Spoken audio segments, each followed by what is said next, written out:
You're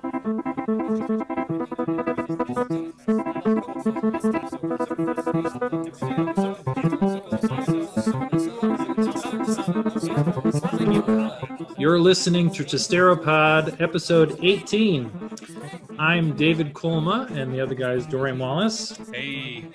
And we're two composers and leftists, and we talk about music and politics, although I'm not sure I necessarily want to talk about the direct politics of the moment, but it's been a couple of months. How you doing, Dorian? Oh, it's COVID kind of took over the planet. And yeah, we brought on a really, really fun and amazing guest today. This is Bonita Oliver. She and I did a project together, and we're actually going to talk about the project. Hi. Welcome, Bonita. We attempted to get you on before, and luckily we're also so incapable of actually putting the podcast together that we just haven't made one since we failed to have you on the podcast. So Whoops. Luckily we're all here together. No, it's called fortuitous. It's good for us. So welcome. I'm glad I'm here. I'm looking forward to this conversation. So yeah. So I will, as the third party technically in the main purpose of discussion, I'll start. So it's the Dorian and Bonita made an online video project, musical thing. I don't know if you have a name for the genre of it, but it's a Fan the Flames of Discontent. It literally premiered on YouTube on September 7th, and we're recording this on the 22nd, just a couple of days after the nuclear meltdown of Ruth Bader Ginsburg dying and everyone losing. Yes. Oh, Yeah. God. Anyway, going to set that aside for a moment. So, Fan the Flames of Discontent. So go ahead and one of you talk about it for a moment. Dorian, you go first. Oh, me go. Okay, cool. So, the short version, I just lied to everybody. The short version of this is that Bonita and I had met through Sing in Solidarity Chorus. We were doing an event it was for the Brand Workers fundraiser. Brand Workers is basically an organization, like they do workers organizing for immigrant workers.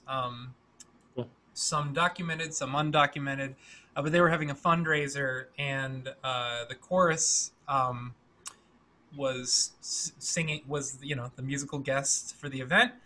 One of them, yeah. Yeah, yeah. And Bonita was the featured soloist, and I'm the accompanist, and I was personally blown away by Bonita and her musicianship and just all of that, plus the fact that we were at like a socialist event made it, it was like, well, she's cool in that way too. And then blah, blah, blah, blah, blah. I think you came to one of our concerts, 10th Intervention? Yes. Well, I came to, it was a whole event. It was a whole spectacle. Yeah. But yes, I came to see you all, and you had two great rappers, MCs with you that evening. It was a really interesting evening. A reimagining too of what is it, the Peter and the Wolf. What is the Peter and the Wolf? Yes, yeah. Exactly. Yeah, which was really great. How long ago was this? This was last year. Okay. Kyra Sims is a really, really badass French hornist, actress, writer, everything. But she did a project where she wanted to do Peter and the Wolf from the perspective of the wolf. Kyra is just, she's incredible. But it was amazing. I was blown away. It was the whole thing was amazing. Yeah. I was really blown away by the whole thing. Well, and what had happened was there were three composers, myself, Evan Williams, and Lainey Pfefferman. We each wrote a different movement to Kyra's work, and we used the same piano quintet, piano, cello, viola, two violins, across all three movements. And we also, when 10th Intervention had done work with Artistic Noise, which is it's an organization that does visual art with youth affected by the criminal justice system. We had met some artists through there, and we had worked with them when they were kids, but now they're adults, they're early 20s, and so we commissioned them to create masks, wolf masks, to be on the side of the stage. But the thing was, when we commissioned them, we got together, and it was just one of those things where they put on music to work to, which ended up pretty much always being hip hop music, and it turned out that they were both incredible MCs, and so it was like, hey, do you guys want to do some freestyling at our classical music concert? And they said yes, and it was amazing, honestly. Yeah. It was really great. Yeah. Great. So then, let me intervene. The thing you're noting about the 10th Intervention concerts, Bonita, is it's pretty much the way the 10th Intervention has sort of shaped itself over the years, is to become more of a. It's not just music. It's trying to create some sort of larger experience, combining art forms, reaching across social groupings, all sorts of things. The literal visual image of 10th Intervention has changed a great deal over the years in ways that I think is really cool, which enables them to do stuff with when they meet people like you. Then they can go, oh yeah, that'd be great. We could do something like Fan the Flames of Discontent. So how did you guys decide to collaborate? Yeah, well, it wasn't even supposed to be what it ended up being, right? Great. Well, that's the way the best projects go. Yeah. Yeah. I mean, it was initially going to be a concert, but then the pandemic hit, and we couldn't have a concert, so we went in this direction of it being a visual.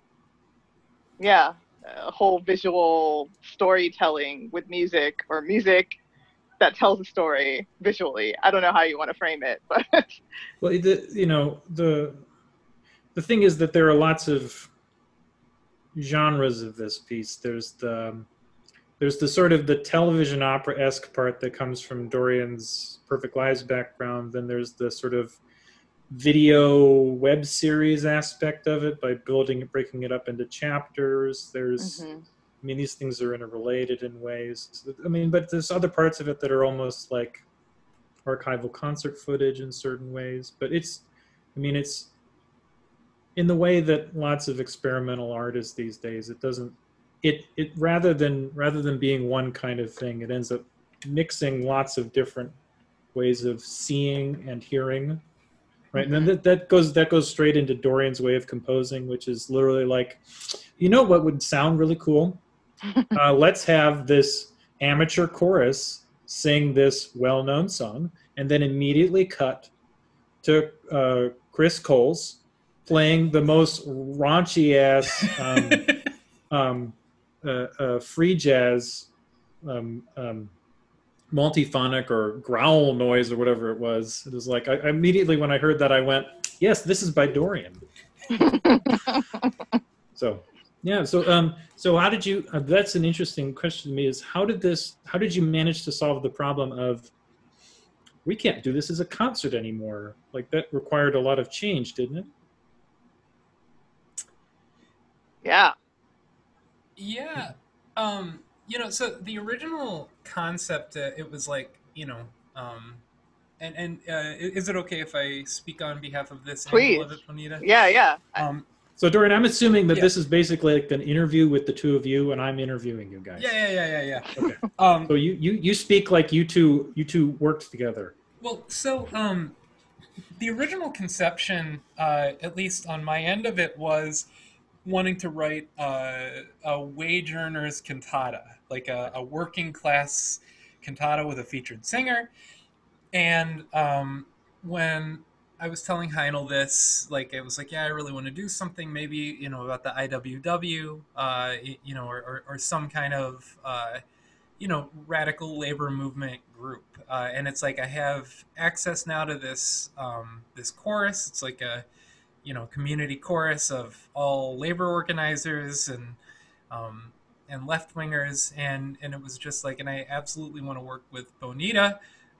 You know, I would love her to be the featured soloist. Well, then COVID-19 happened, and we had actually gotten a grant, which was something that's one of the beauties of working with Heinel. She does that stuff like nobody else. um, but you know, when we actually began talking about the piece, you know, when the landscape changed, because we hadn't, no note had been written yet. Um, I think, you know, you and I began talking just over Zoom, and it like just started getting deeper and deeper and deeper, and it became more and more apparent. It was like, this isn't like writing a piece for Bonita to sing. This is like, we're gonna jam together. But then it became more and more, it was like, okay, we need to get musicians like that can just improvise, you know, thought concepts. Like we don't you know, need to give them any material. And it ended there's actually it was such a cool experience because it actually became a real socialist writing process. It was almost like Bonita and I were the theorists. Like we, you know, we were Karl Marx, we were Peter Kropotkin. We wrote the foundation, but then it was collectively written across the ensemble. Um, you know, and then just one last comment before passing it to you, Bonita. But it was just on a straight up musical level, and this isn't even into the human element yet. But I personally was just so blown away working with somebody like you, Bonita, just because there are, I don't know, I'm a pretty empathetic individual, so I do relate to a lot of people. I connect in a lot of ways.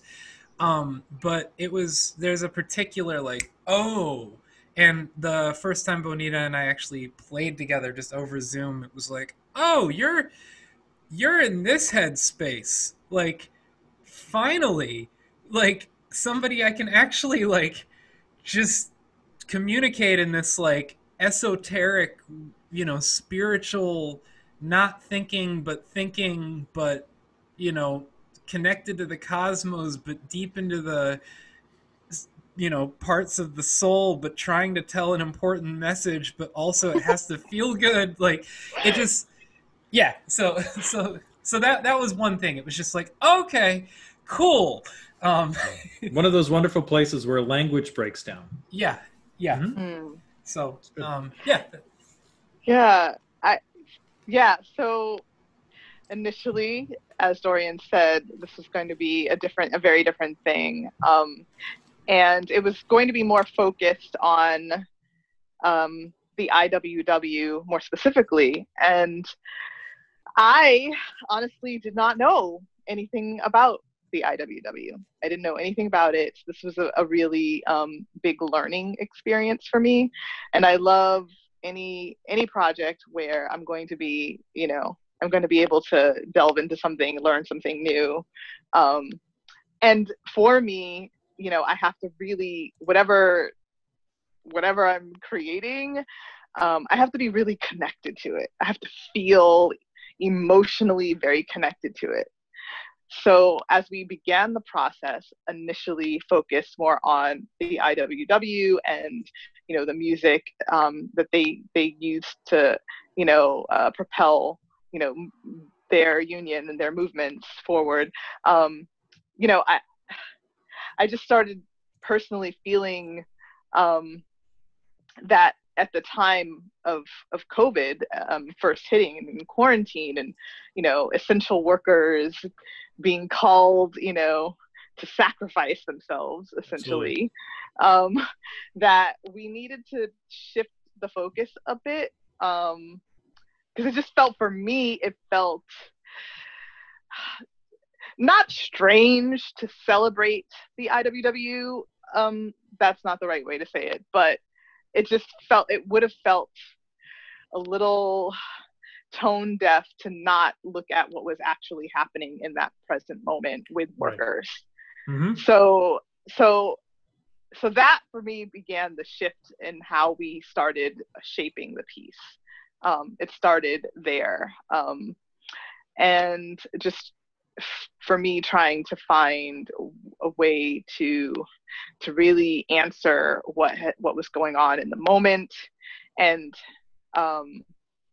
connect it to real people, to real stories. So we started like interviewing so many different people, right, Dorian? I mean, we were like reaching out to our community and asking people within our community if they knew people that we could speak further about how this is impacting them as essential workers or people who are members of the union. Just trying to get in touch with many different people who were experiencing the changes we're all going through in different ways and how it was affecting their work and their life.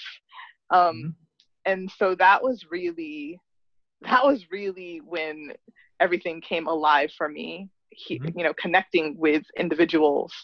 And I learned a lot about how disconnected I am from essential workers, actually. And that was really kind of shocking for me, because it was actually really, I mean, outside of my sister, who is an essential worker, and a few other people that I know, I've really kind of like, I won't say isolated myself, but I've started just kind of staying contained within a certain community of artists and a very different type of worker. So that was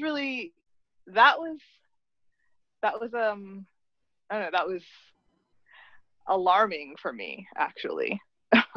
I don't know. How was that for you, Dorian? Like when we were going through the interview process? Well, there were a couple of things that were really monumental just in the research phase. It was, we first reached out to Ben Ferguson, he's an organizer for the IWW. And he, first off, Ben was great. Like, just a really great guy. Shocking that a WOB is like cool, but that was a joke. But no, he was just so cool. He's very cool. Very cool. Gave a lot of really, good insights into the organization, into a lot of the history, into, work floors that he has helped organize. Like what is it? The Stardust Dinery, I think. It's like it's the singing waiters. And basically, the IWW completely unionized this restaurant. For fair wages and just all of those. It's really things. hard to do a restaurant. Yeah.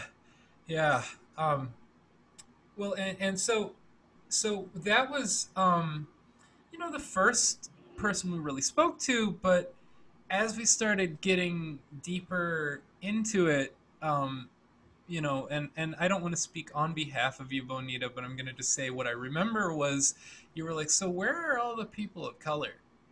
And it was like, always a good question to ask. Yeah. Well, and we started digging, and it was hard to find, because a lot of the places were so white-centric. And yeah, that's my own perception. I'm interested what you have to say in response. You said harder, you're speaking in terms of unions specifically, yes, right? Yes, yeah, specifically okay, unions. Workplaces are chock full of people workers. of color. I don't. But the history of unionism is in America is really marred by how poorly it's done. That unions haven't been able to form across these racial boundaries, which has really harmed left-wing movements and the ability to get people, the shit we need. Right. Yeah. Well, yeah, I mean, looking at some of the documentaries that we were watching about different unions, and one about the Wobblies in particular, um, that's when I really started to notice, yes, where are the people of color? Where are the leaders of color? But historically, actually, there were many leaders, Black leaders and other people of color leaders of that were wanting to unionize and forming unions amongst themselves, but it was Right. just like the segregated thing. Right. But these Black leaders of unions, of movements, really benefiting all workers, the work that they did benefiting all workers. So it's just interesting that in that particular documentary that you sent me, I can't remember the name of it, there weren't as many people of color represented in that. So that made me really want to reach out and find people of color who are members of unions right now that we could speak with. And it was a little hard to find. Yeah. Well, yeah. So what I'm interested in is in the shape of the piece, you clearly found some. Yes. Because one of the movement, I don't remember the name of this one, where you and Dorian are actually in a room together, and that's why you're wearing masks. Mm-hmm. That's all about. Is her name Lucy Parsons? Oh yes, Lucy. Right. So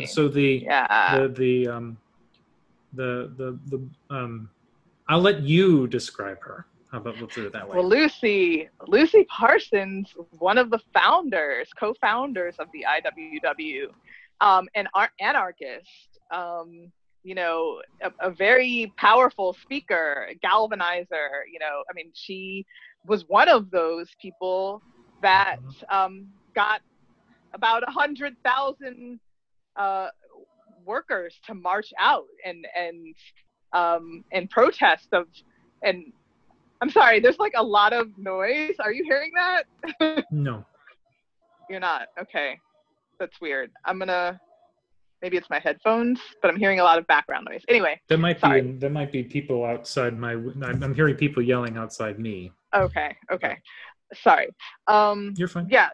So anyway, she was an organizer. She was a powerful speaker. She wanted to make sure that workers were treated fairly, paid, fairly.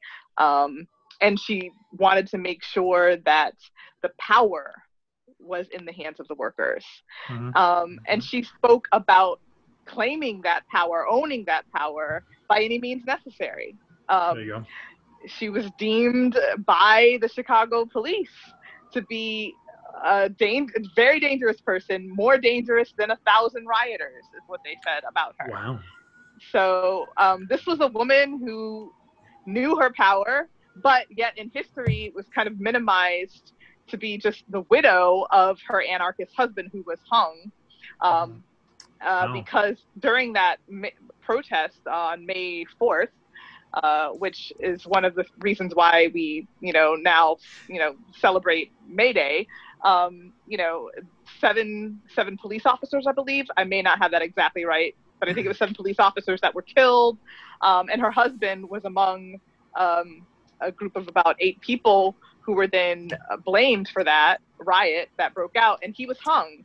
So historically, the Haymarket affair. Yeah, the Haymarket affair. Oh, yeah, that's geez. Yeah, that's a major historical incident there. Exactly, yeah. But she's kind of like minimized. Like she's just the widow of Albert Parsons, but no, she was actually right there with him, and kind of the driving force in terms of, like just being able to rally people just with the power of her words. Mm-hmm. So, but she's minimized in history. We don't learn about her. I didn't know anything about her until doing research for this project. Mm-hmm. Right. So it's a bit of a shock to the stupid history and bullshit stories we tell ourselves that there was an important, historically significant Black woman who helped start the IWW. and lots of other things, like, and all these other things that you're She's the reason why we have an 8-hour workday. One of the reasons why. There you go. Right. Know? I mean, like that would be a person that's a person to build a statue to. Yes. I mean, she's, you know, it just, I was in shock when we learned about her, because, you know, just on so many levels, like, she's a founding thinker as far as the United States labor organizing. She is directly connected to the Haymarket Affair, which is literally how I think most of our conversations take place, David, is, you know, from that tradition. We were writing a piece about the IWW, which she was a founding member of, you know, and nothing. I mean, we hear about Joe Hill. Dorian, aren't you literally a wobbly yourself? Yes. Right. I mean, yeah. Yeah. Right. You think it would be in the Union literature, right? And well, it is.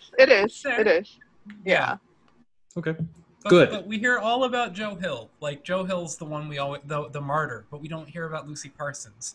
And you know, and keep in mind, like, that's not even like a disrespect to Joe Hill and everything he contributed. Sure. But it's we want the whole story. Yeah. Right. Yeah. The real story. Yeah.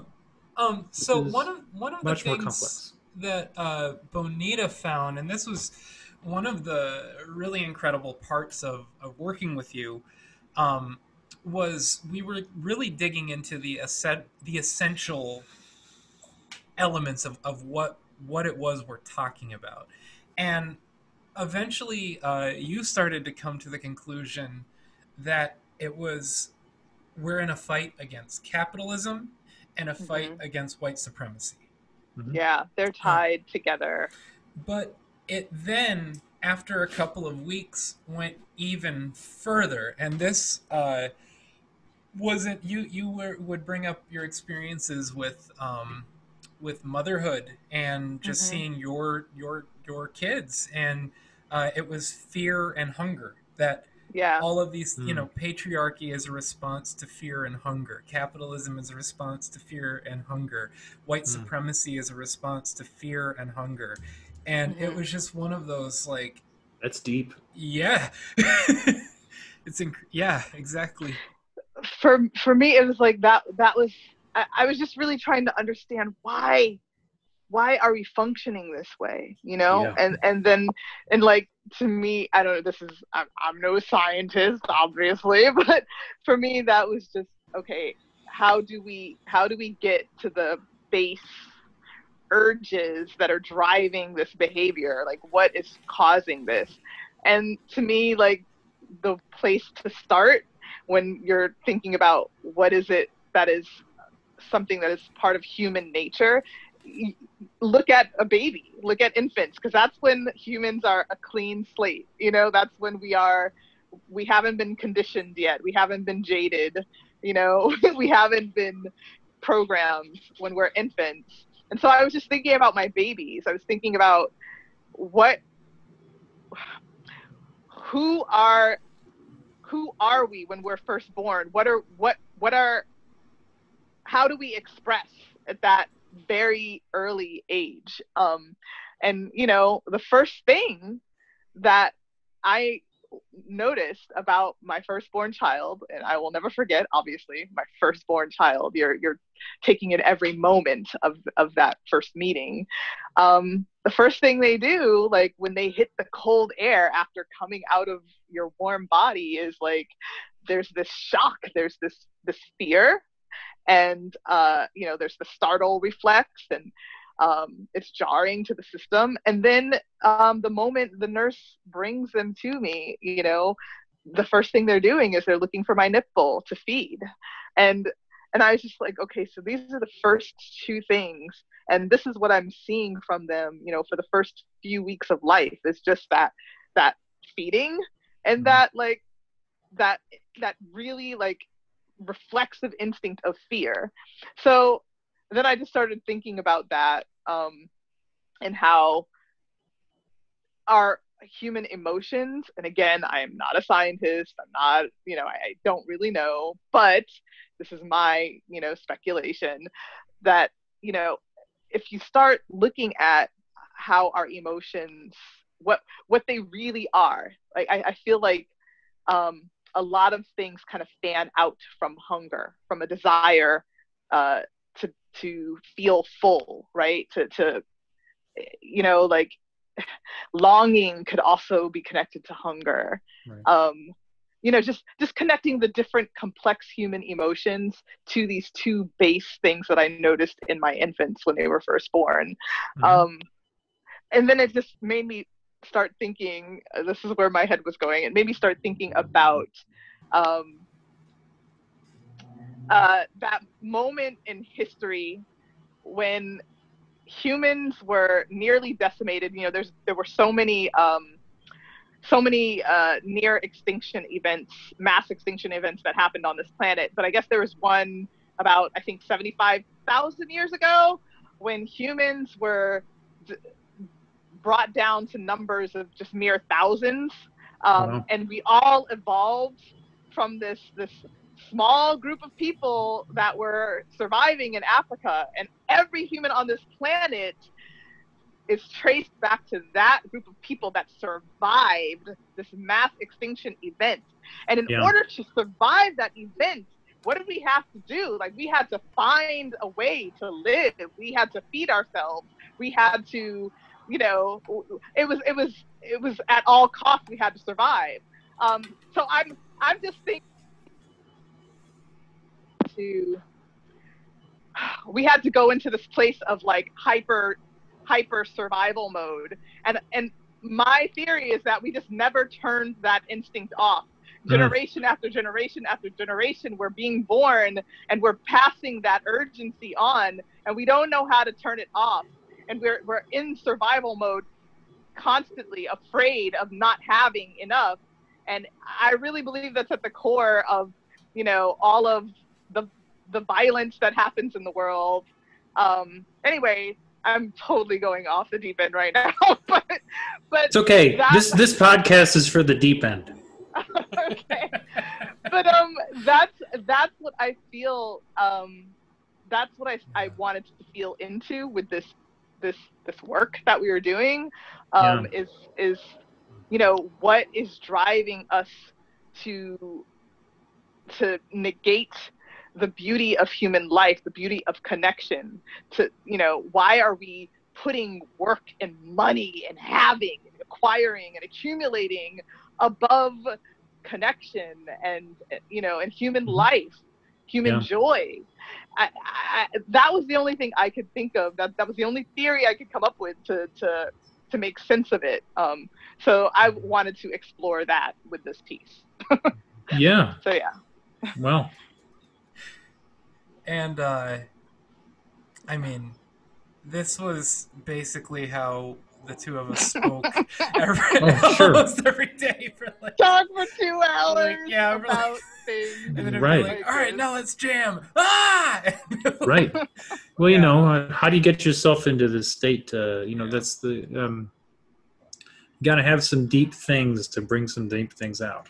Yeah. Well, and there were just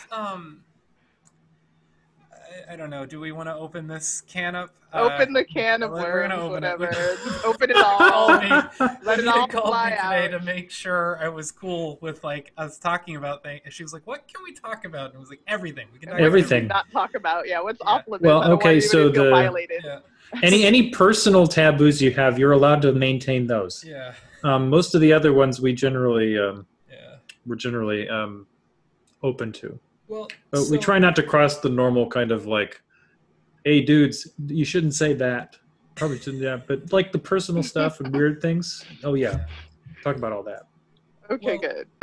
We had, I'll be 100% honest, some of the most vulnerable conversations I've ever had with anybody. Okay, sure. And you've had a lot of those with me. Yeah. Yes. So, right. Yes. Okay. I mean, like, honestly, like, it's, I've had them with many people, and this was near the top of really vulnerable.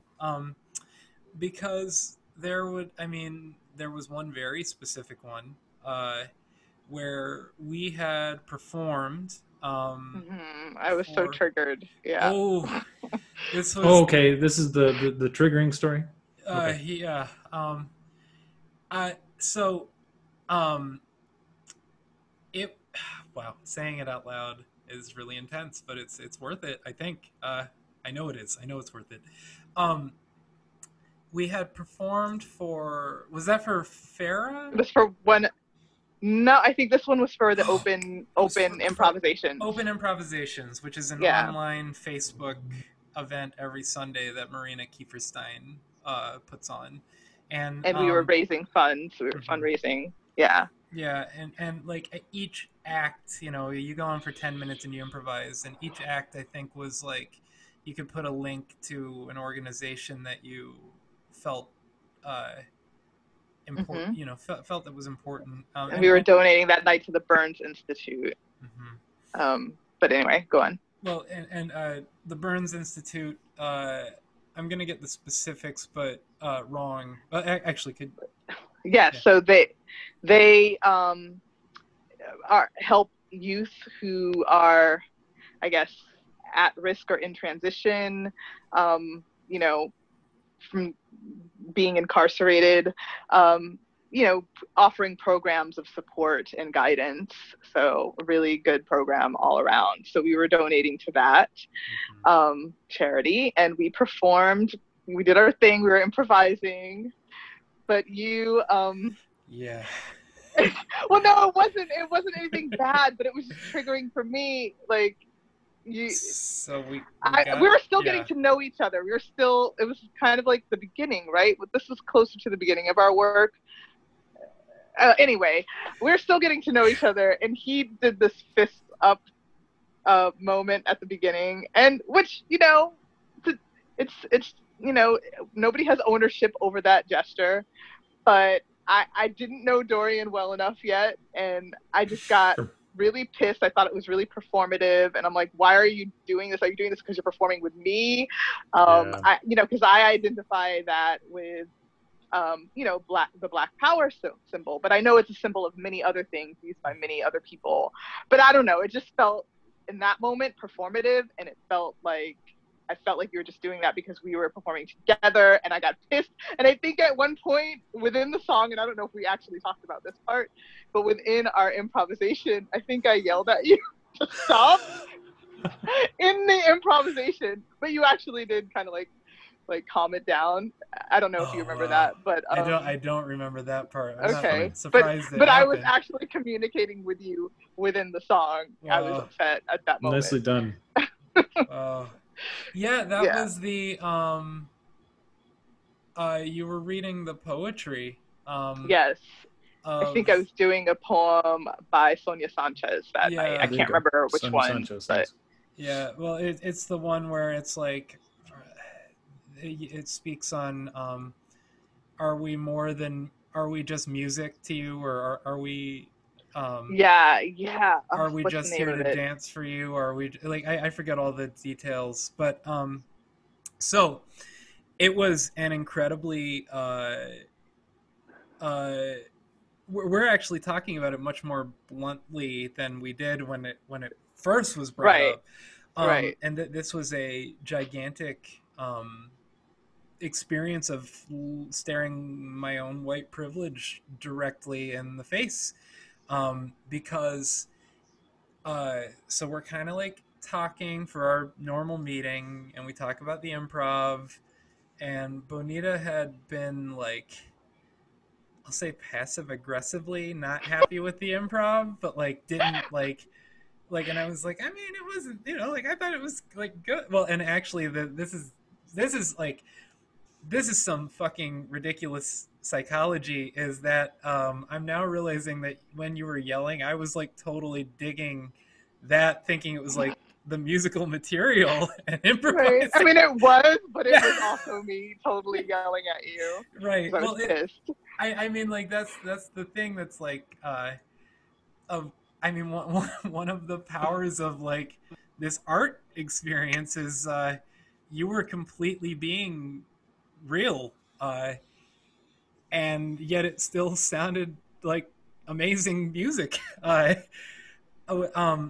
but so anyways, we're talking and about the improv, and we end up getting to the fist, and the way I remember it is you were like, yeah, what was that about? And I was like, oh, I just and it just like starts like, you know, the layers start peeling back. And one thing I remember you saying specifically was like was like, I you know, I'm not speaking for all black people, you know, some black people might not, but like, and it was like, and I remember just like having this like rush of like pain and anxiety, and it was like she doesn't want to hurt my feelings because of conditioning. It was like, oh my fucking god, I didn't even think about this fucking moment because I didn't have to think about it. And I don't know, it was 2 hours later, um you know, we're having this like really serious, like, I mean, like, in the depths conversation, like, you know, where there was processing, where it was like, all right, what does this fist mean to you? And it was like, well, you know, I've been in socialist movements. We do this fist often. I've been in an all-white chorus, and we do this, and it's like it's a solidarity fist. There's a history, blah blah blah. But then we start like digging deeper, and it was like, yeah, but your arm was, you know, completely straight, but like at an angle, which is like the Black Panthers, and it's like, oh my god. And then like the uh, the point that for me personally just like really uh I found the most important in the conversation for learning on my end was I asked you, I said, um did that come off as cultural appropriation? And you were like, yes. And It did to me. yeah, and it was like, okay, like that's, well, and the other conclusion on I guess like the other most important part as far as the relational, I guess, conversation was like I believe you said something in to the effect of I don't know if all black people would feel this way, and it was like, but the fact that one does means this needs to be taken seriously. And I that, you know, that's, you know, it was heavy. And Heinel, of course, is like walking through the room during all of this. It's like, you know, it was just like one of those, like, I don't know. It was an incredibly vulnerable moment, and I really did feel like it was vulnerable on a couple of levels. I don't know. What do you think? Yeah, I mean, and that conversation went many places. And what's interesting too is at the time that you and I started doing this, I was still in a different situation, a parallel creative situation with a group of people, and having a completely different experience with them that was not good. So I was already triggered by that. And then, you know, so I was in a space of being probably, you know, like just very hypersensitive myself. But but I was just, it was such a head fuck dealing with these people, and yeah, and all of the microaggressions I was experiencing with them. So and we spoke about that a bit. And I just remember getting very emotional in the conversation with you because I just, it was just very painful to try to.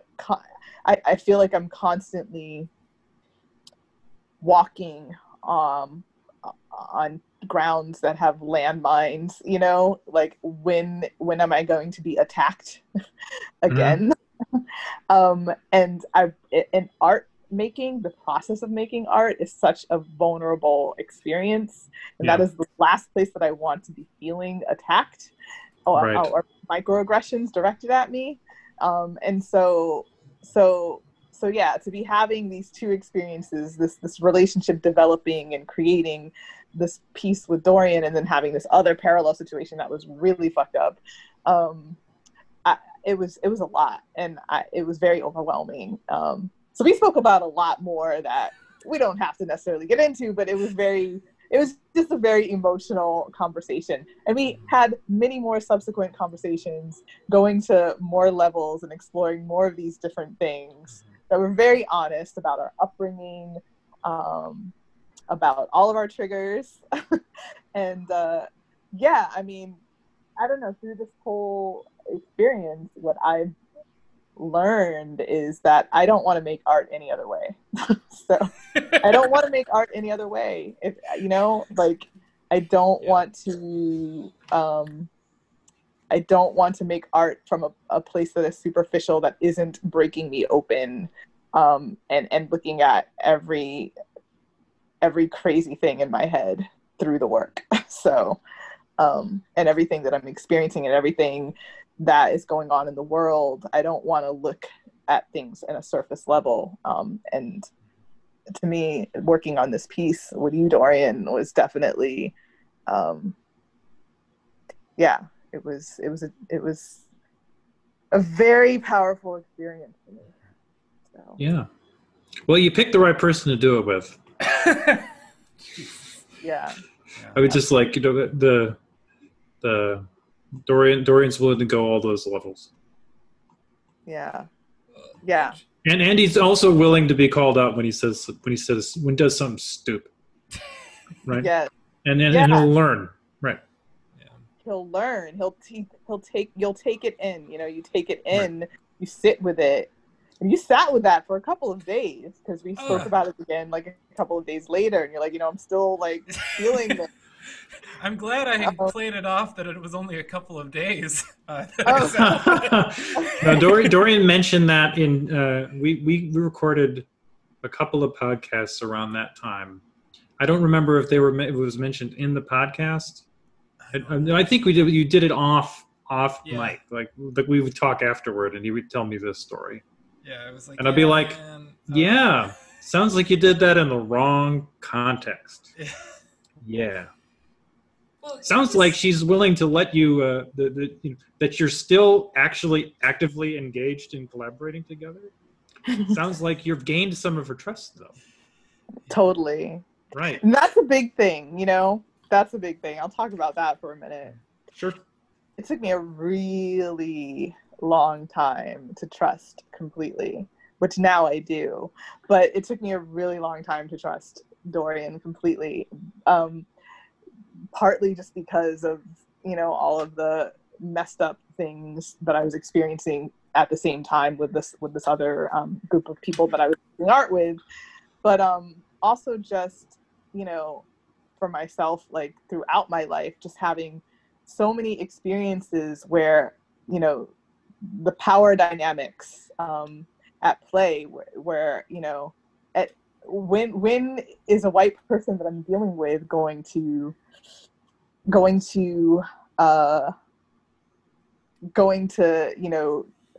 try to just completely command the situation in a way that is, the phrase coming to my mind is pull rank. Yeah, which is try to pull rank. Right. Not necessarily equal. Succeed, but try. Yeah. We are all equal, but there's this idea of supremacy, and it's just like there's a level of relating that, and this is, I'm again just speaking for myself. I am one individual person who is a woman who is Black, but I am always like waiting for the other shoe to drop when I am dealing with white people. And, like, when is that going to happen? When am I going to deal with that? Because it's going to happen. That's usually how it goes. At some point, I hit that place where that card, they play it. So for me, it takes a long time for me to just like drop my armor and trust. And so yeah, it took me a long time to get to that place with you, Dorian, but I feel like I'm there. So yes. Well, based on what you're describing, it sounds warranted. That kind of thing. I mean, so from the point of view of the white guy trying to also achieve this, sort of equality of relations and sort of reaching the deep place of trust and all these things across all of these different experiences that we all have. It's Dorian and I have regularly spoken over the years about how we do this, and from this place where we're more likely to be the person who fucks it up. If that makes sense. I mean, because it's just, well, I mean, like, so the way I can see it happening in our lives is, so when Dorian and I started working together about 10 years ago, I mean, it's, a couple of white guys making music with white people, right?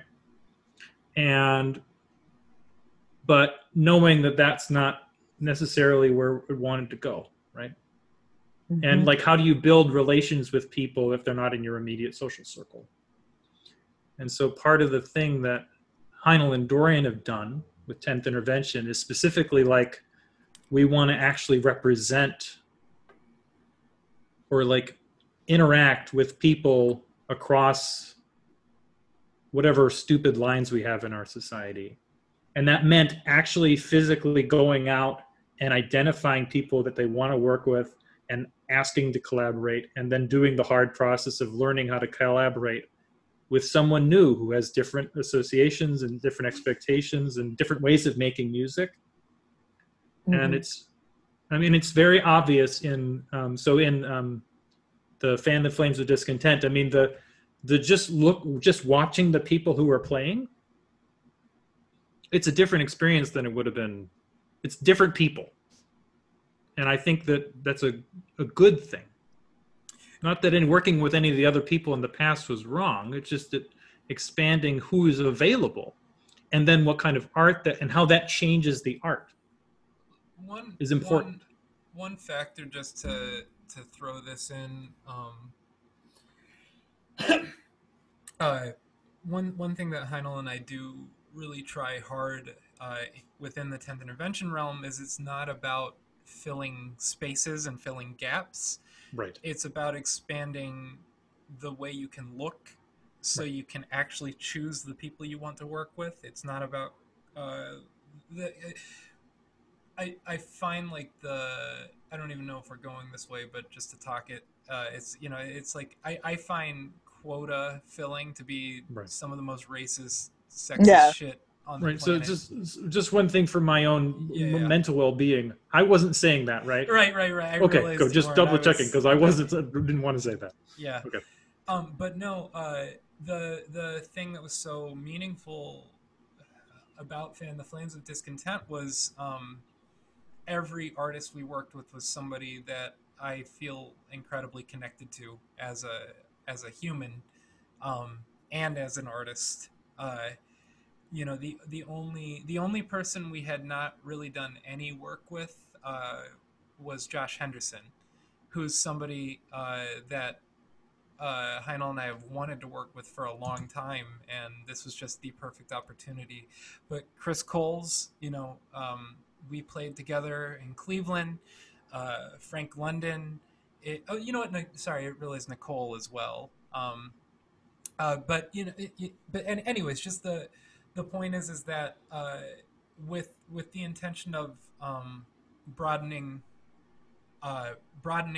who you know and who you are friends with, and and who you're I'm trying to say this the right way. It's empowerment. It's about it's like everybody has to empower one another, and it's enacting the solidarity who you choose to work with. Yeah. Well, but so I feel like this is a little sidetracked than the original point, but the thing is that it was every artist we got to work with, it was an honor to work with them. Not because it didn't feel like we were hiring somebody on. you know, to be a part of a gig, it felt like it was like these are masters of their craft that I have the privilege to create music with and to have this spiritual experience together to tell something that's really, really fucking important. Chris Coles called the day after our second recording session, and sorry, Chris, like I love that guy on many, many levels. Like he and I have had many a drunken night in Akron, Ohio, just like talking about anime. Um, but I mean, first off, just like one of my favorite things, like I think Frank London had basically said something really deep in sort of the session on like maybe an idea, and Chris he just goes gangsta, like that was his response to it. But no, Chris called me, and he was specifically it was for chapter 6. I should know the names of these. Was that Abundant Justice or? Yes. Chapter 6 is Radical Cooperation. Yes. Oh my God, we don't even know our own thing. I've got it pulled up on YouTube. Yeah. Well, so that one was one that Chris was just blown away by creating, because the premise was you can do G minor pentatonic, and we're gonna stick with that.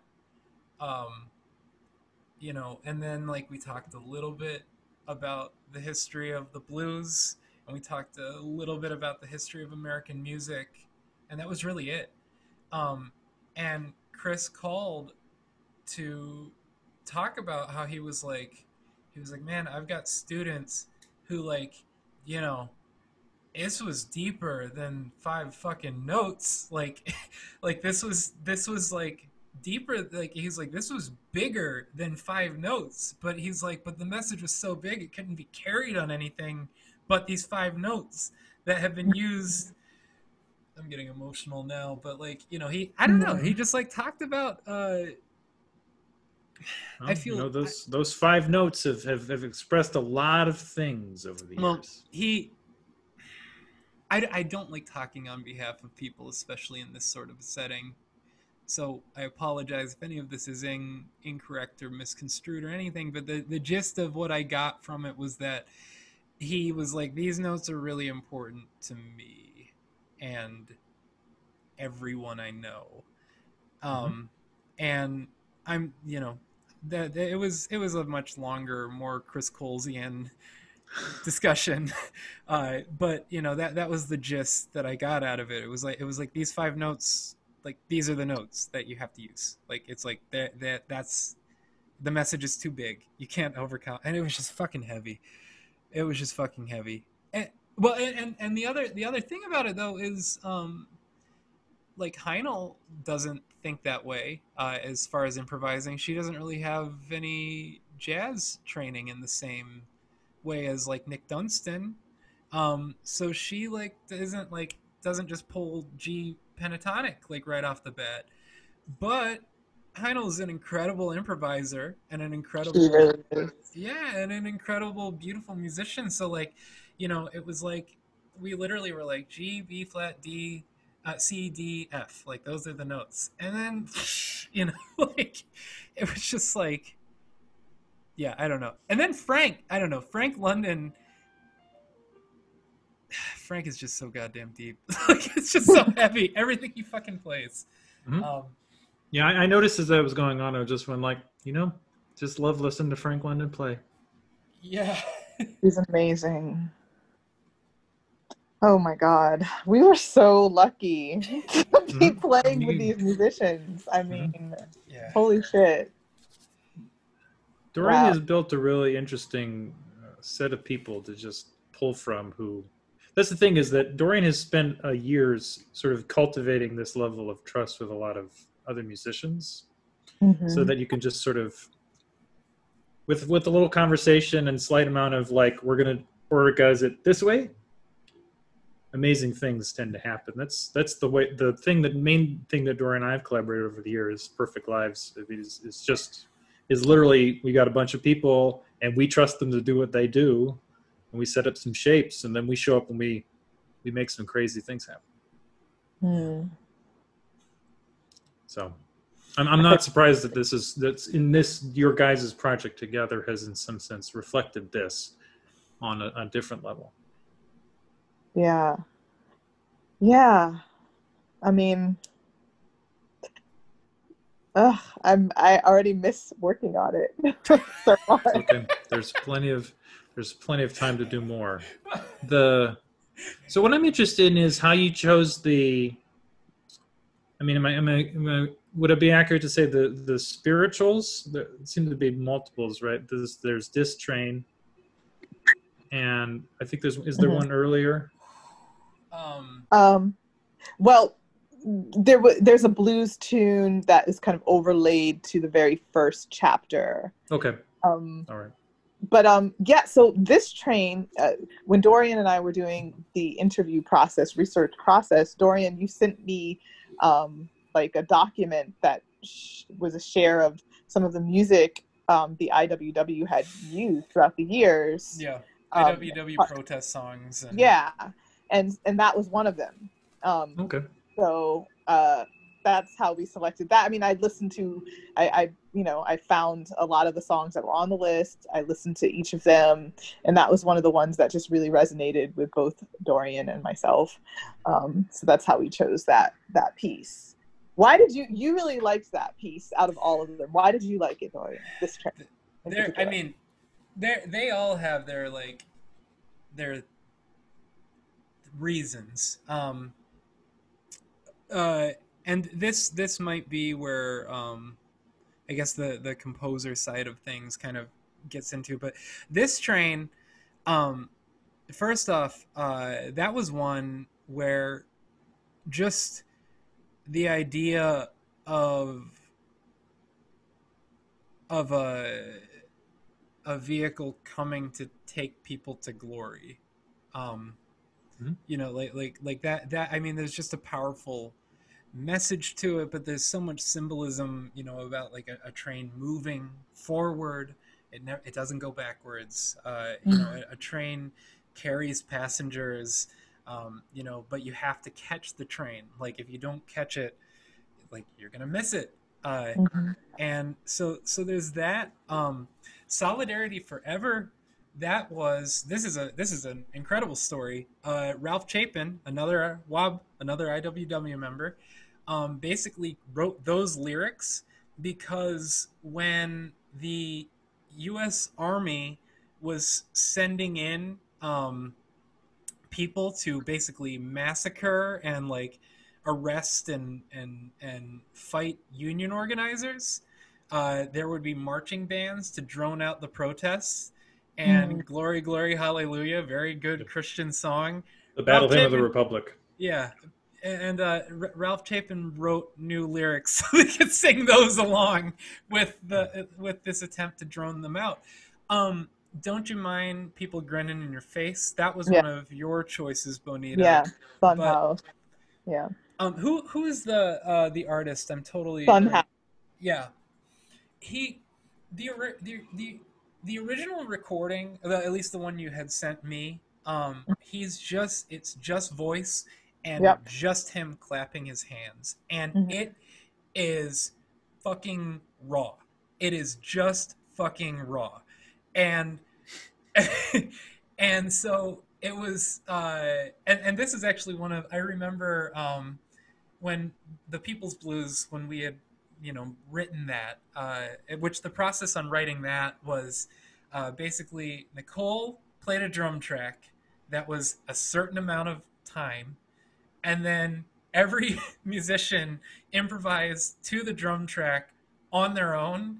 Yeah, not hearing what everybody else was doing. They just did a thing, and then we put it all together. Yeah, and then we just stacked them together. That was it. Then I sent that track to Bonita. Bonita created this like this like crazy fucking thing. But then it was like, listening to it, it was like, yeah, this is really all accompaniment. Can you sing a blues? And she just like don't listen to the recording. Just sing a blues and then put it on top of that. And like that was Don't You Mind. And it just has this like, I don't know. I love it. I really like the sort of all-encompassing freneticness of that opening one. It's just, it really grabs your attention. Well, and one other thing, the video of the chorus when they're singing Solidarity Forever, I wasn't able to get this part in. It just didn't make any sense aesthetically. But that was at an AOC event. She was on the side. We sang that for Alexandra Ocasio-Cortez. Right. And she hung out with us. And one of the chorus members, Justine Medina, she works for AOC. She's one of the main organizers for her campaign. And so it's just it's these songs that were being used at labor organizing, protests 120 years ago. We have, somebody who's in Congress that is this terrifying to the establishment, just calls shit out completely bluntly. The fact that we were there, using the same piece of music, I don't know. It's just there's a lot of intertwining history to all of this. And then I'm just trying to think if there was... Oh, and then also Preacher and the Slave during the animated movement. That the animation was done by one of the members of Singing Solidarity. She's a former retired art teacher, and now just incredible banner maker. If you see any Singing Solidarity banners or any major DSA signs, she's one of the people that makes them. Oh, wow. But she made this animation, and I asked her, I just sent her a message, was like, hey, do you have any animations I could use? And she was like, hey, this one's about capitalism destroying the environment. Do you want it? And it is the protest of animals. So she let me cut up and splice her work. But then what I did was I took our instrumental jam that we had created and interspliced it with the Singing Solidarity chorus singing Preacher and the Slave, which was a song, that's where the term pie in the sky comes from, because this long-haired preacher comes out every night, tries to tell you what's wrong and what's right, but when asked about something to eat, he will answer with voices so sweet. You'll eat by and by with that glorious pie in the sky. Work all day, sleep on hay, you'll eat pie in the sky when you die. Then you scream, that's a lie! But anyways, this was, Joe Hill had written that song as a parody to go against the up-and-coming evangelical movement that was forming around the turn of the 20th century. And this was a song that was literally not against organized religion, not against Christianity, but against this radical right-wing conservative sect that was basically... I'm not going to be accurate in the history completely, but basically the church had 3 separate revivals. The second revival was very important as far as the Black experience with church and community organizing in that realm. The third revival was basically the same group that the KKK came from, which was where it was a radically conservative, radically Protestant, radically white supremacist organization, literally like this. And so these IWW songs were literally taking traditional church hymns, changing the lyrics that was basically a fuck you motherfuckers, get off our fucking street, we don't want you here. And it's even more insane because the evangelical movement that song was being written about is the evangelical movement that Mike fucking Pence is still a part of. We have a vice president who is part of this goddamn movement, that this song, this 100-year-old parody song. But then there's also pie in the sky. That's a common phrase. And I don't know. It's just so that's my insights into why we chose the songs. You mean we're not supposed to trust Mike Pence? He calls his wife mother. Oh God. Oh. Oh my God. We're in such a crazy situation right now. I know, right? Well, it's just so you know that it's really getting worse. Just, yeah. That's the thing that I'm mostly amazed by. Is just how much worse everything is getting. Where's the bottom? Where is the bottom? Yeah, it doesn't appear anywhere nearby. It looks like we're going to keep going down. Mm-hmm. Yeah. Well, it sounds like you wrote your cantata at the right moment in a certain sense.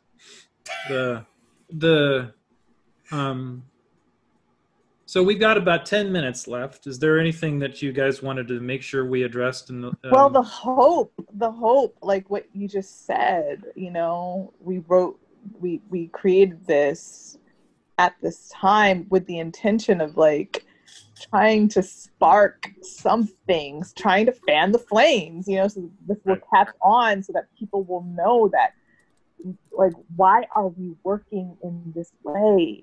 We know it's not working for the majority of people. It's plain as day, plain as the nose on our faces. This is not working. So why are we continuing to go through the motions to be a part of this machine? You know, we're hoping that people will not wait for us to hit the bottom before we do anything. So yeah, at this very moment when, you know, our Supreme Court is, you know, where everything is just really being overtaken by the forces that will just suck us dry, right? Like, what is it going to take for us to work together, to rise up and just say no more and work together to find a better way? That's, you know, that was the hope. That was the intention, the hopeful intention behind this. And I don't know. I mean, I don't know, Dorian. What are your final thoughts? Well, I actually wanted to ask you about your interview with a certain Amazon worker. Oh yeah. Yes, right. Go ahead. What do you want to know about that? Well, no, I just wanted to hear what. Well, you know, he's very hopeful. He is, Chris Smalls is the he that I'm speaking of. He was, you know, fired by Amazon after, you know, just like leading workers to walk out in response to the fact that they were not taking health precautions seriously at the Staten Island facility. Right. And, it's amazing he stood up. I was amazed by when you did that. Yeah, you know, he did this thing, not like, you know, he was concerned and he knew this is not being handled properly and we have to do something. And he just took it upon himself to do something. And that's what it takes. That's what, you know, we only need to look within ourselves to you know, take up some initiative and like, you know, maybe some people will join with us. Maybe we can get some people to join with us, but we have to take the first step. We have to take that initial step ourselves alone at first. And he did that, and he got people to go out with him. He didn't think he was going to get fired. He said, this is what he said to me. He's like, I didn't know I thought there'd be some penalty, but I didn't know they'd actually fire me. And then go on to slander him. Oh yeah. Yeah. They dragged him through the mud. Yeah. And metaphorically. And it's just, you know, he said in the interview, you know, in the piece, you only heard a couple of snippets. It was like a 25-minute interview. You know, he said he was even ashamed to have even worked for Amazon in the first place. This was like the wake-up call he needed. Like, why am I working for this, you know, this company and this man that is not in any way, shape, or form, as much as he says it's like his mantra that he's about the customer, everything's about the customer. You know, this man who is not actually seeing people and the lives that he's impacting by doing business in the way that he's doing it, in the way he's running his business. He is ashamed to have actually, you know, made a living off of that job. And he has now found his calling in trying to organize and get people to join with him to speak out about things that are all the injustices, and to get out there and vote, and to, you know who our local civic workers are, he's really like, when I was hearing him speaking, it's very clear that he has found his true calling, and it had to come through this risk that he took to walk out of this company that was not looking out for his best interests.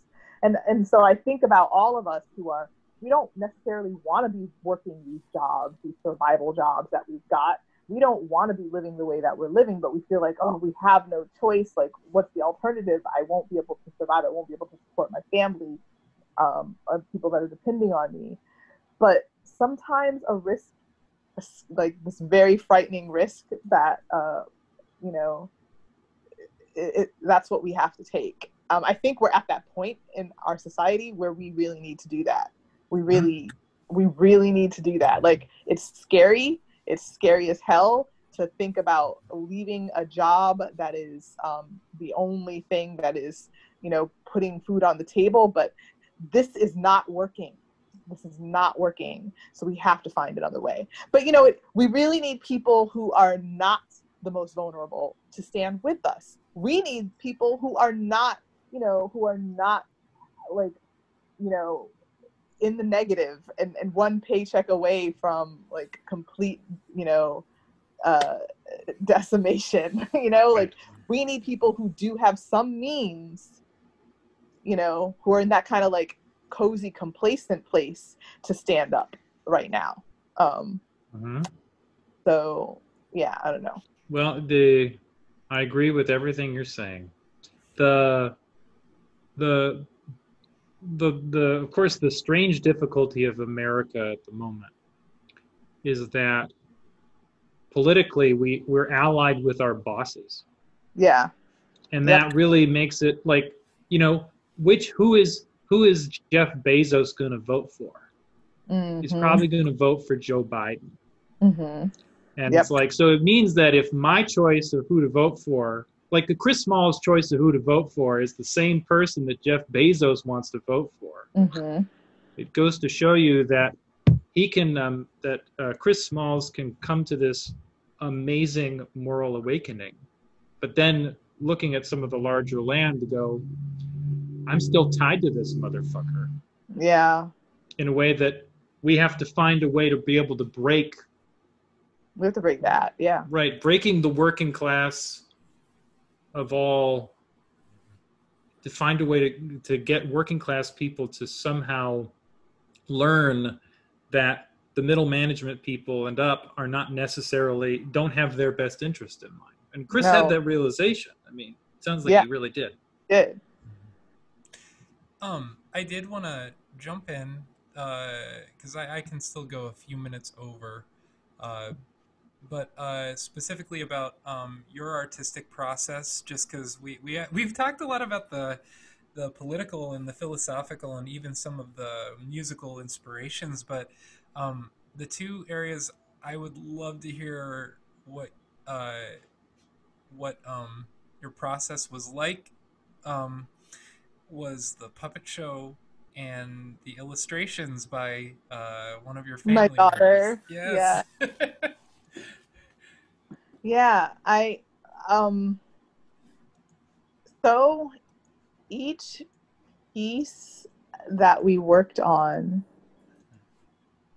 was, again, I just try to find the personal connection to every piece, to everything that I'm doing, like to really like dig into my own experiences, and just find, draw out what really resonates with me and put that into the work.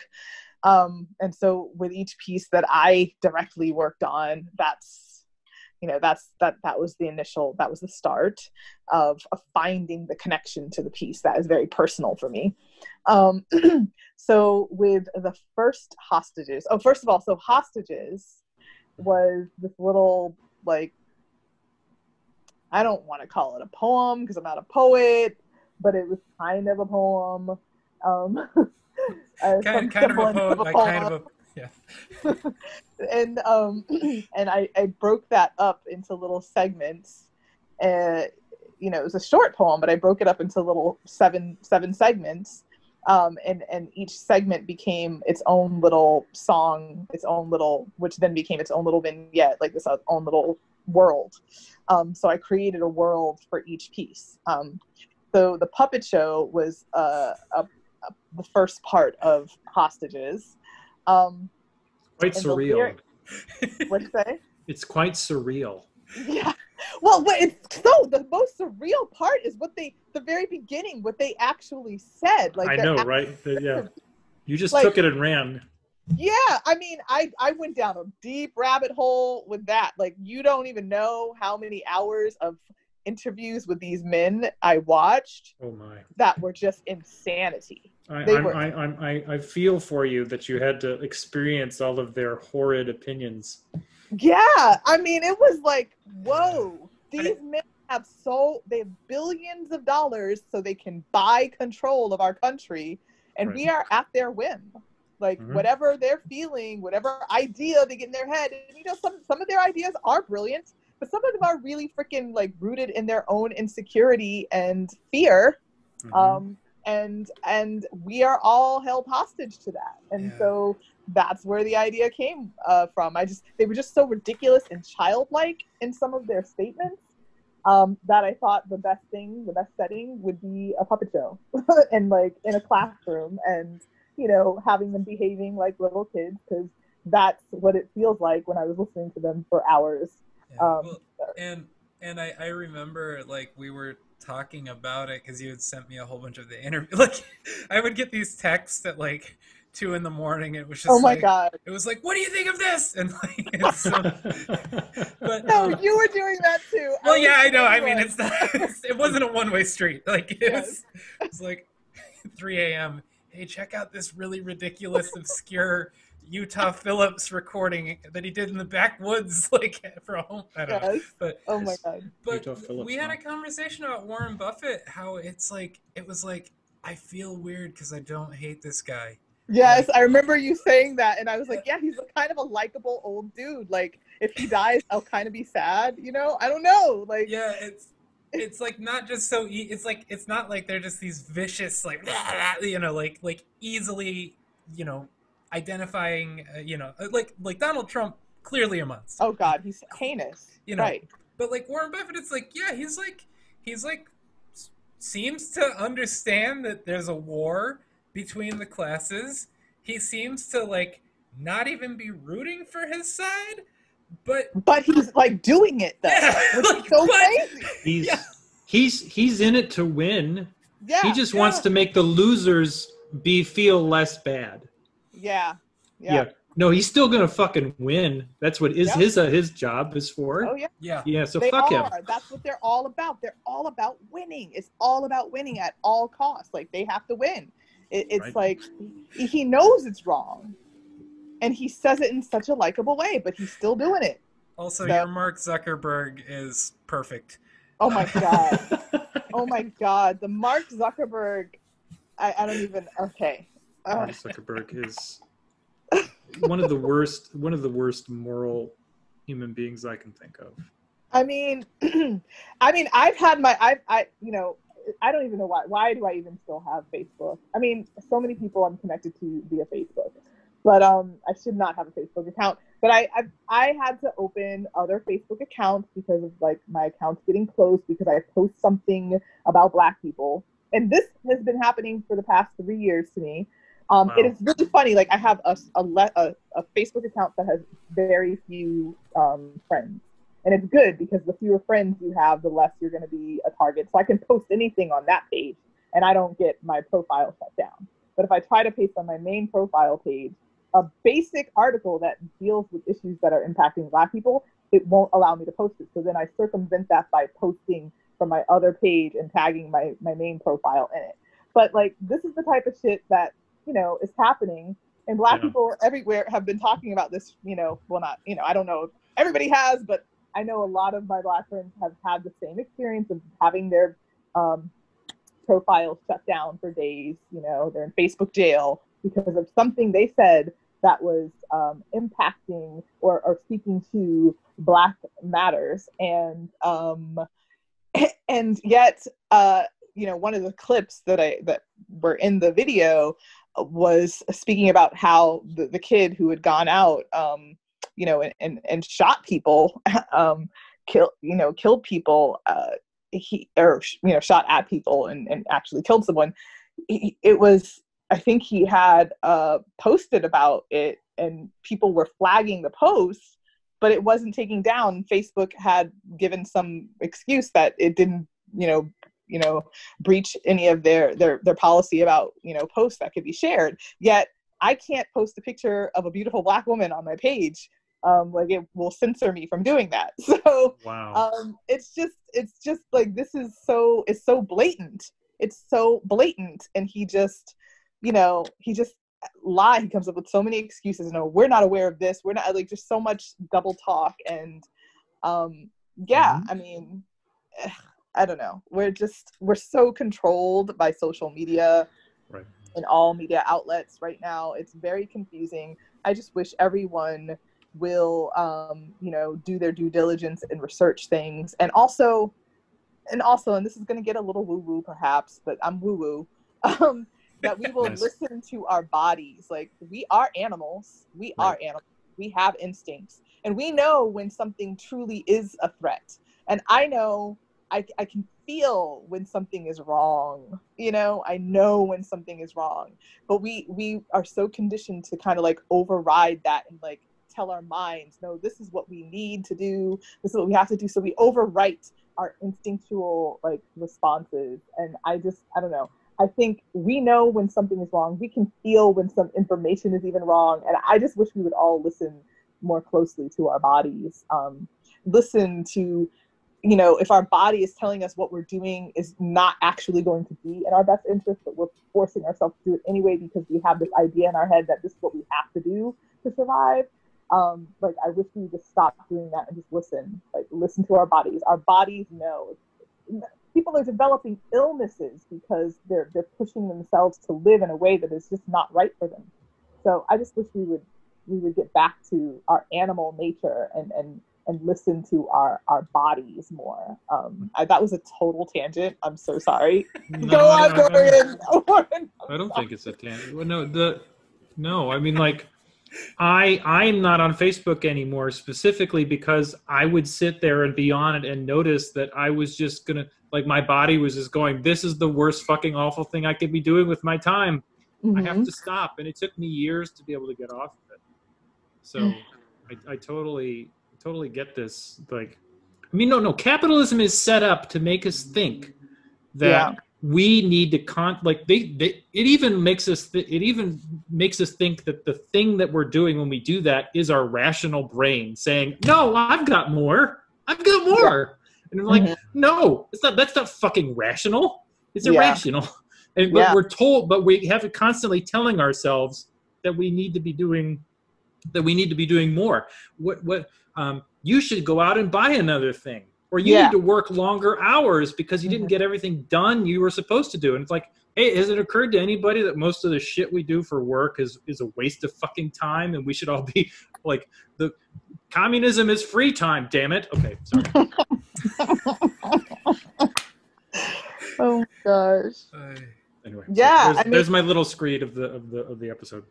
Yeah, no, I mean, like, we're consuming, and like that one quote too at the puppet show in the puppet show segment when Elon is like, I wish there were more things to love. Oh my God, he actually said that. Like, he really said this. He really feels this way. But what he's speaking to is actually how many people are living. Like, we just keep getting these things, filling ourselves with these like empty things because we're just so empty. Because we're just so empty. And what really deep sad. needs is the Tesla filling. Yeah. Or space. What's his space thing? SpaceX. It's SpaceX. Oh my gosh! And he's so afraid of artificial intelligence. I mean, I'm afraid of artificial intelligence too. I mean, but he's like on this race to make sure that he comes up with something that will make humans able to compete.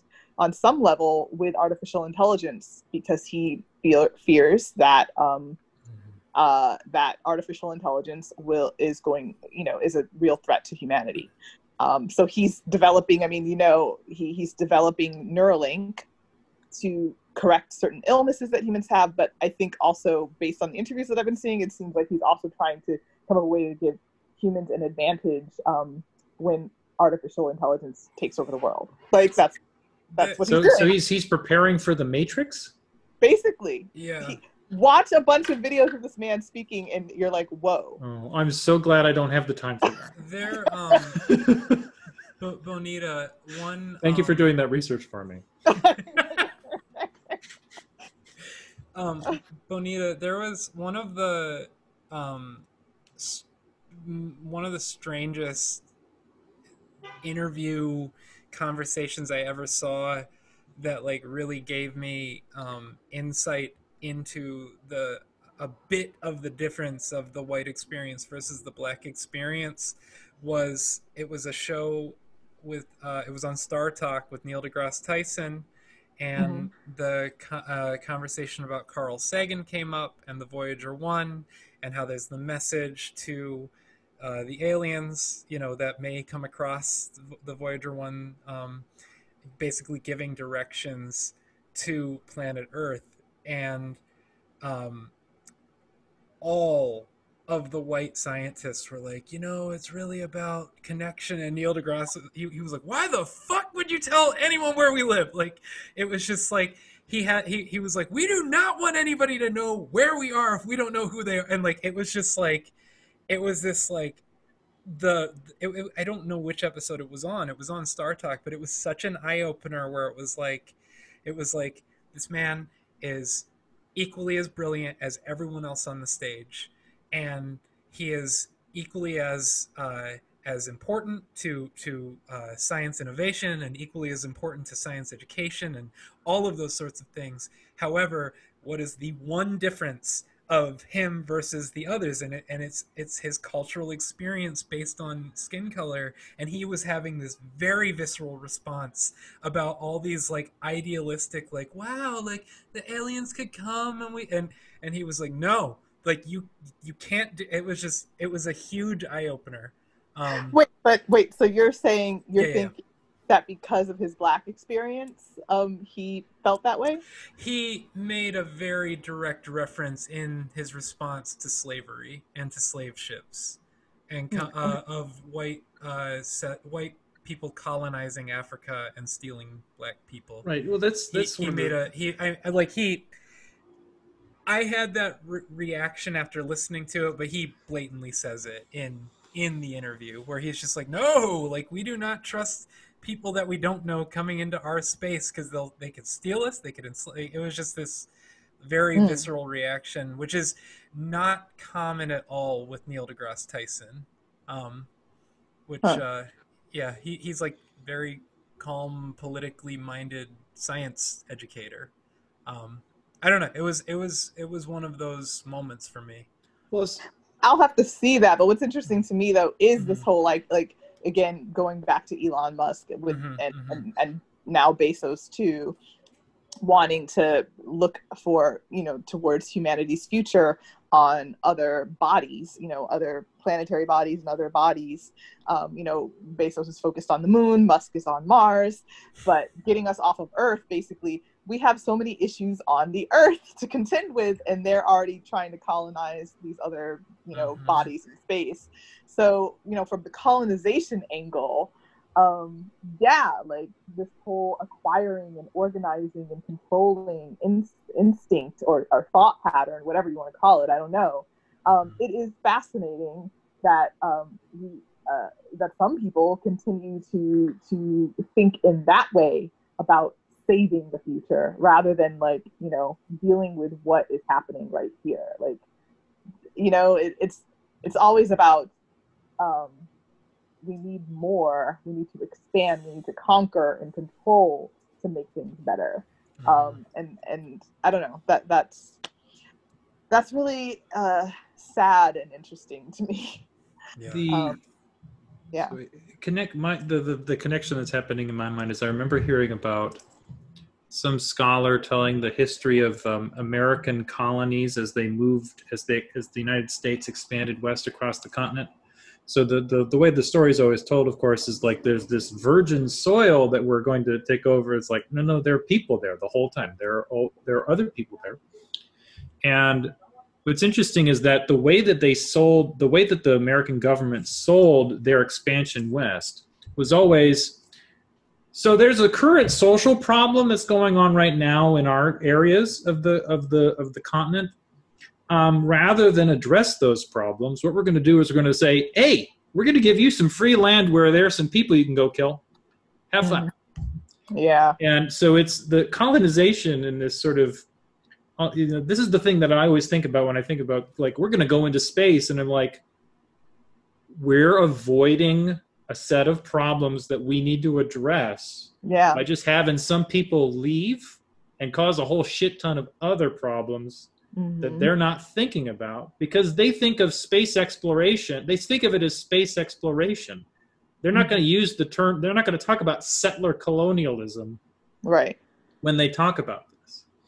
And, you know, and what comes along with settler colonialism, of course, is that, well, you kill all those people, but you were using them for enforced labor. So that brings in all the slavery angle and everything. Yeah. So it's like all of these things go together, including all the way up to SpaceX, you know? Yeah. Yeah. Where's the bottom? Where's the bottom? Right. Yeah, where's the bottom? Exactly. On a hopeful note. I feel so hopeless right now.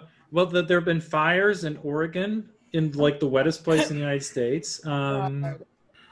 Ruth Bader Ginsburg is probably going to be replaced by a directly actually going to say, I'm wanting to overturn Roe person.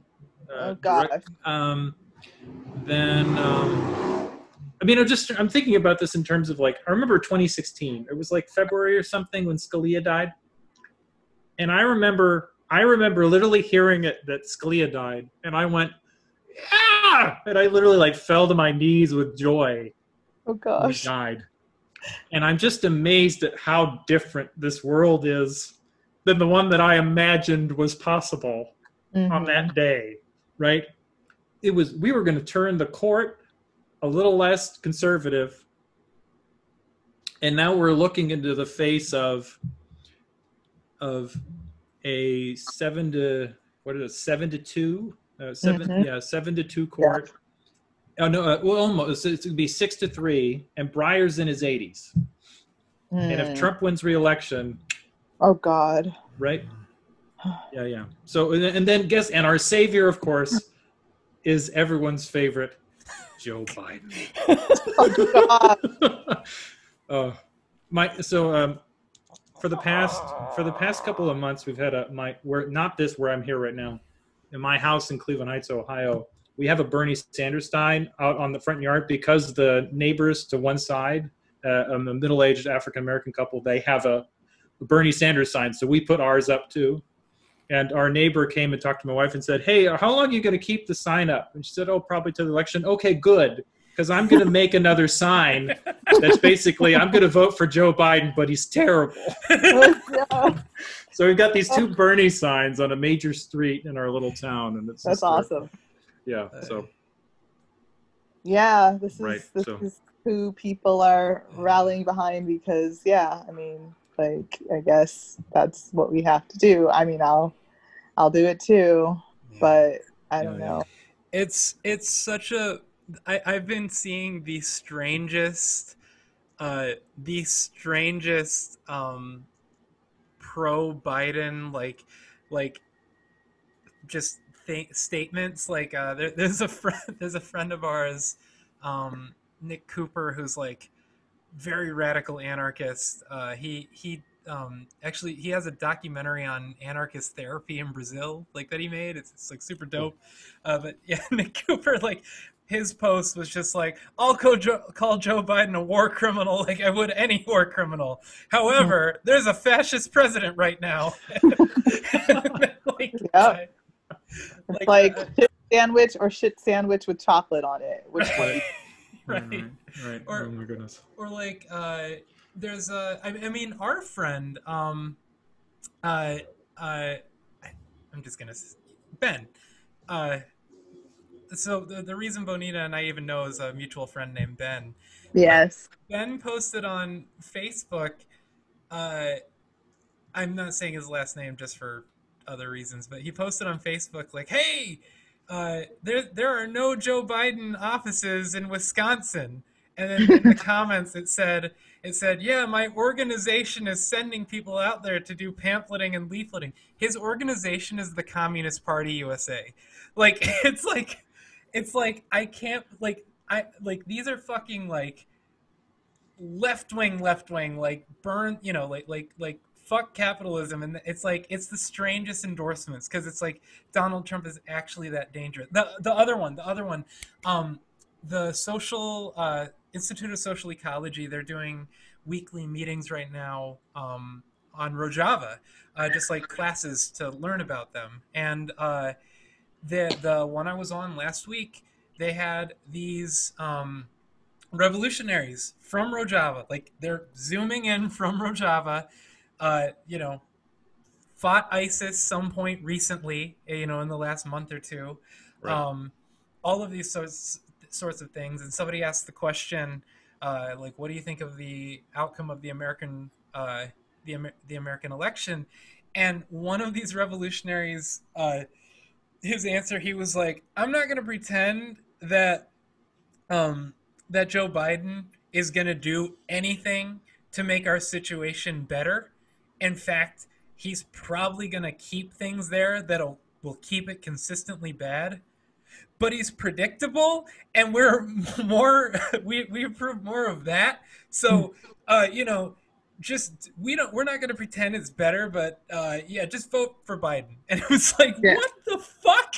Like, it's like, you know, social, ecological, anarchist revolutionaries in the Middle East were literally like, just it's literally there's actually something worse. Like, Yeah. well, and then they proceeded to go on about all the atrocities that had happened in Syria due to the Obama administration and direct decisions from Joe Biden. Like, and they were like, yeah, he did this and this and this and this and this.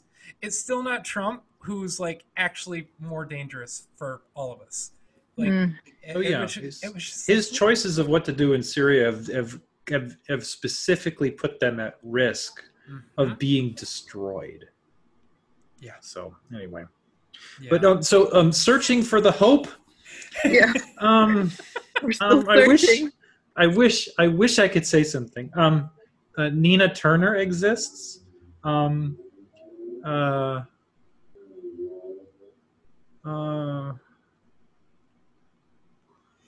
Yeah, that's all I got. I got one.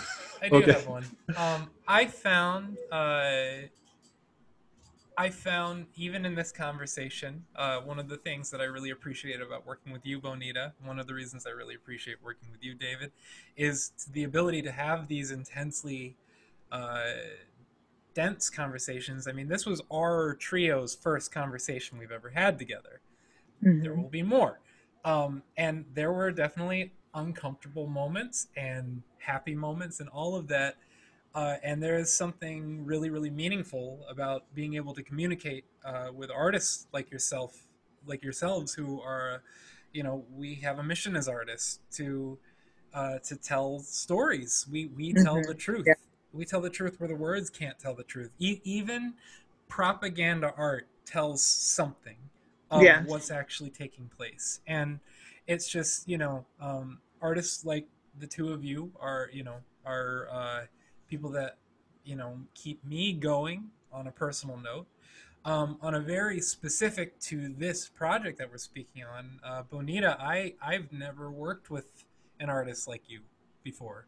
You have a very specific, unexplainable way of creating that is, it just, there needs to be more. Like, there needs to be more work. And I mean, well, I would say based on the first collaboration you guys did, there definitely needs to be more. Yeah. I would love to keep working with you because I really appreciate how much you throw your whole self into you know, your creation. I love watching you. I love watching you play. Okay, that sounded so creepy. I love watching you. No, but I mean, I love watching you play because you're just so, you just totally throw yourself into it, and you know, like do everything. You just listen. You talk.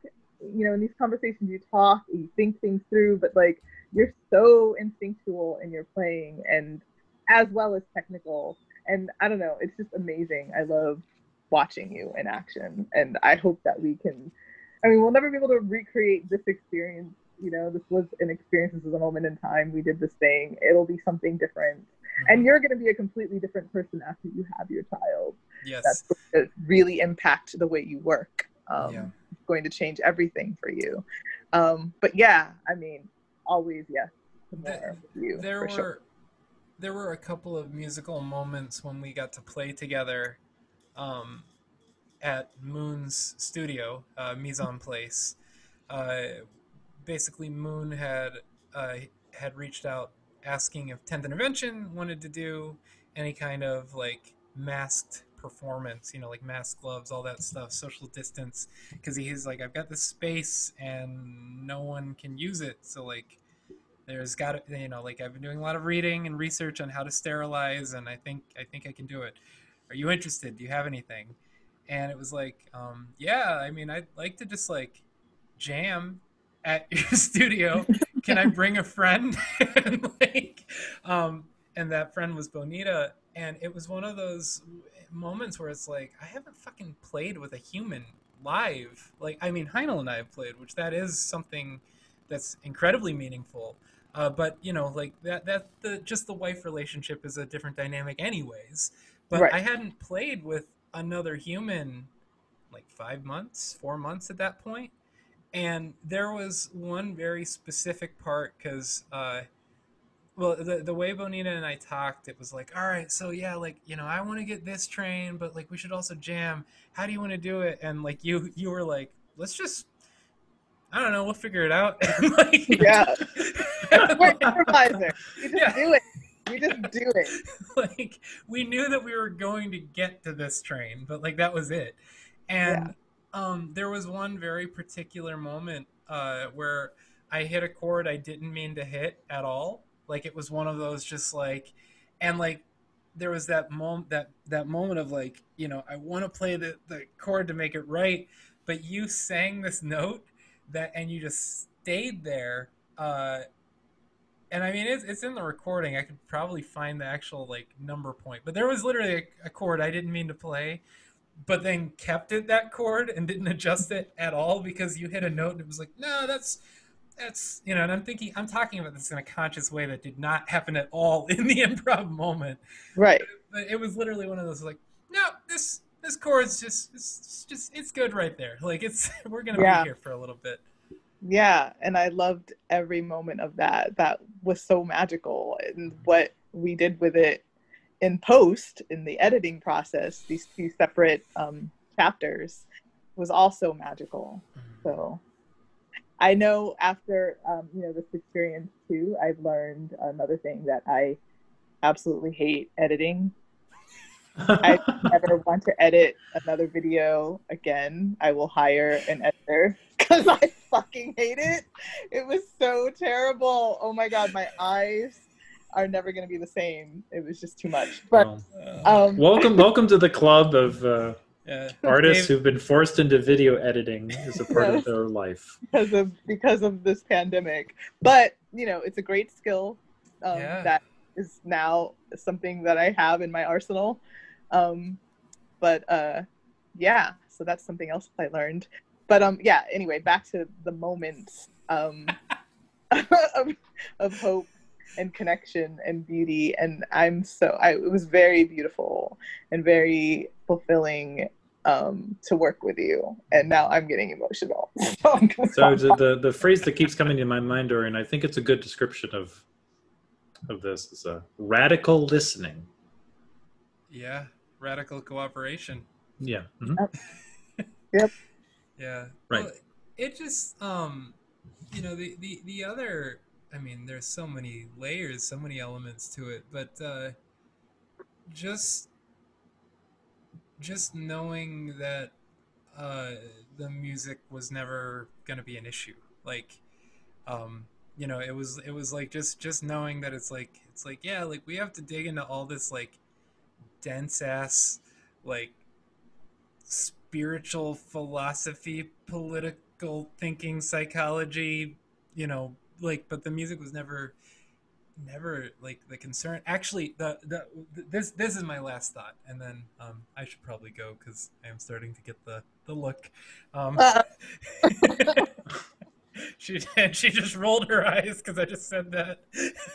She's smiling and laughing now, but but no, the one of the things that I found. So, David, we didn't know what the piece actually sounded like from beginning to end until we saw it, basically. Yep. Sure. And we had, like, I had all these fear moments, all these panic moments, all these joy moments, all these things of like, is this gonna work? Like, I don't know, like, does this quite make sense? Blah blah blah blah blah blah blah blah. Like all those sorts of things.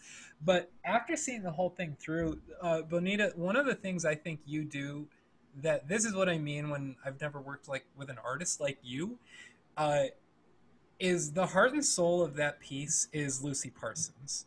Mm-hmm. Like it, and it. Yeah. I mean, it's the movement everybody's talked about. Just like in discussion, the fucking IWW people like did the hearts in our Signal chat when I sent it to them. Ben Ferguson watched it with a whole bunch of wobs, like with popcorn and beer.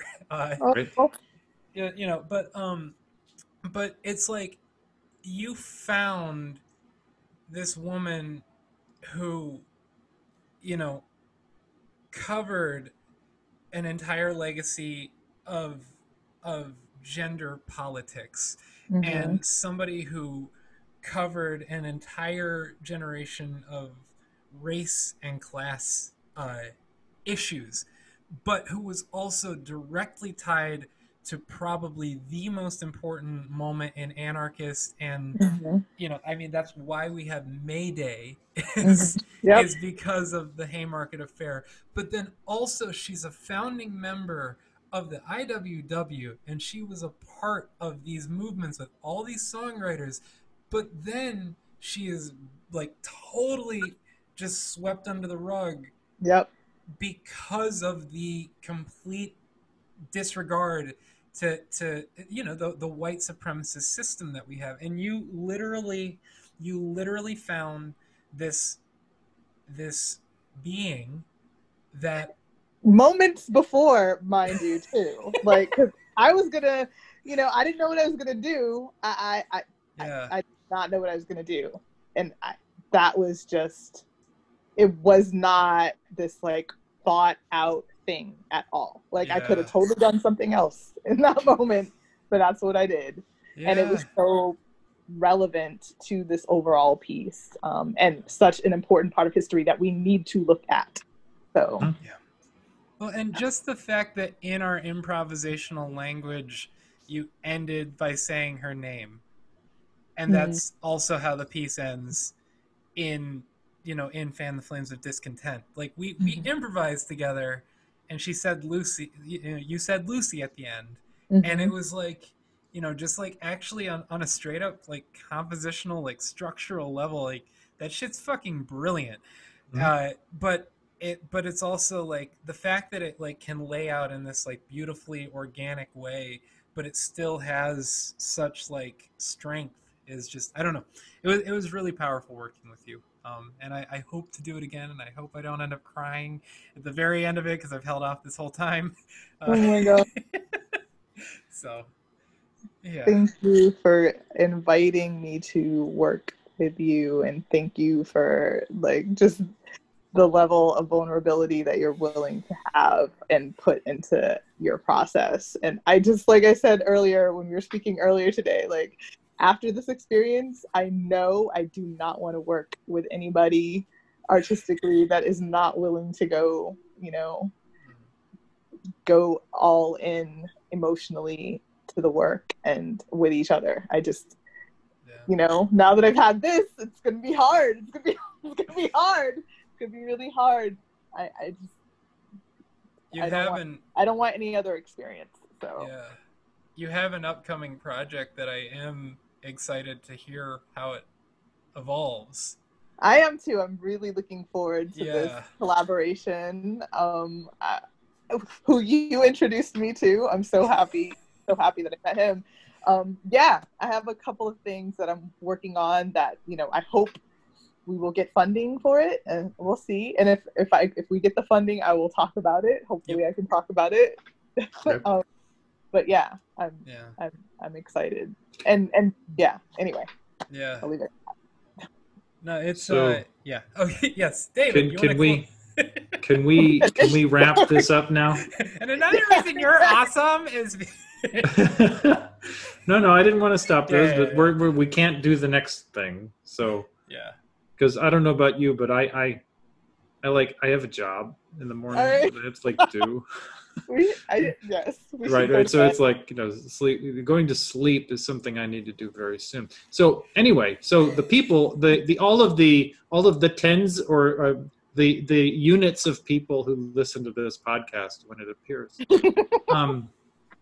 go watch. We'll include a link to the Fan the Flames of Discontent on YouTube. You can watch it in the full hour 20-minute version or in the various chapters broken up. Made by Dorian and Bonita. It's worth at least one, if not more than one, viewing, listening, experiencing. You'll learn something. You'll listen to some crazy sounds, but you'll also hear some very beautiful sounds along the way too. So I think it's a powerful experience. So thank you for watching it. Thank you so much. Well, I'm kind of contractually obligated, but but you're welcome. I mean, David was gonna watch it anyways because David's like, "Oh, you need me to do a marathon length of a dense piece? Sure, I'll do it." Like, right, yeah, that's fine. Yeah. So anyway. So for those, so this has been Trysteropod. So Dorian, you can say whatever you usually say at the end. Yeah. Thanks, Bonita, for coming on. Thank you, David, for moderating our Love Fest.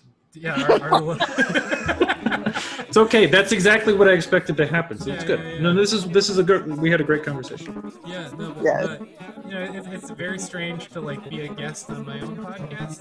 That's okay. But it's I found this work to be that important. So yes, thanks for listening, and hopefully we'll have Bonita on again sometime in the future. Whenever scheduling actually works out, post Wallace baby appearance impending. Yes. So thank you. I hope so. All right. Bye. All right, bye-bye.